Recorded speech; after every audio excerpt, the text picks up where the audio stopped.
What is good, Activate Nation? Here on the beach today. Wonderful Carlsbad, right? Amazing. All right, today I'm going to be talking about foot intrinsic training, okay? Gone over it a little bit in the past, just want to go over it again. I want you to see how bad at it that I am, just so you shouldn't get discouraged by it. And please do not judge the lack of haircut. Wife will be on that this week. So today what I'm talking about is the short foot, okay? Talked about it briefly in the past. I'm just going to spin around here, okay?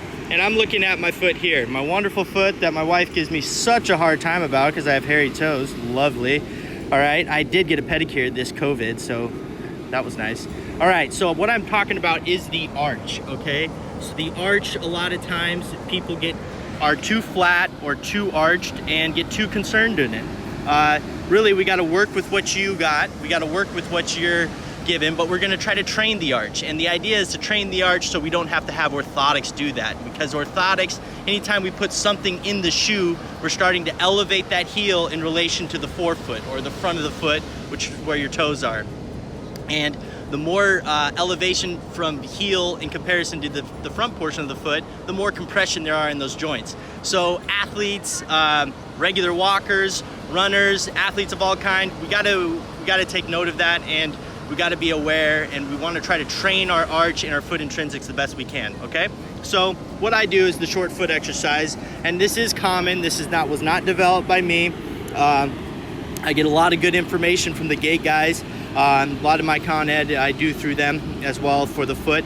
So what I'm trying to do is I'm trying to have my contact on my heel through my first metatarsal head here and my fifth MTP here. So my first MTP and my fifth MTP, those are the 3 points of contact that are referred to as the foot tripod. Now you can see as I do that, my arch will come up off the sand here, and I can lower it and I can raise it, okay? Now, for starters, I'm extending my toes. I'm bringing my toes off the ground. I'm trying to spread them the best that I can. And that in turn will help. You'll feel that contraction in that arch. Now you want to train that, okay? So we train that in our squats. We train that anytime we're in stance phase, because the stiffer we are there and the more supported we are there, the less give there is. Now, if there's give on every step or every stride of a run or a sprint, that's stress that's going up the chain to my knee, okay? So I'm trying to just keep that arch built without falling to the inside, but to keep equal weight over the first MTP, the fifth, and then my heel. I can try balancing in that position as I stare out at the waves that I'm missing, because yeah, it's my lunch.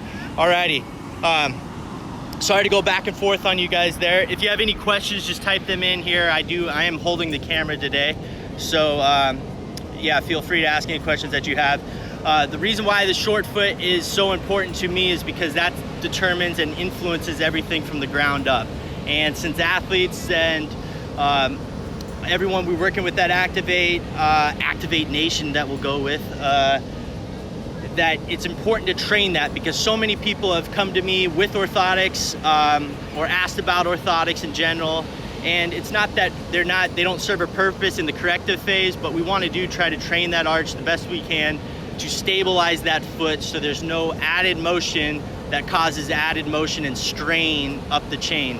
That added motion also slows down runners per se. So you're a sprinter, if we're having that wasted midfoot collapse or that arch collapse during our gait cycle, every time that foot's coming down, we're losing some of that spring effect, okay? Now that's not to say that this is gonna correct your flat feet entirely.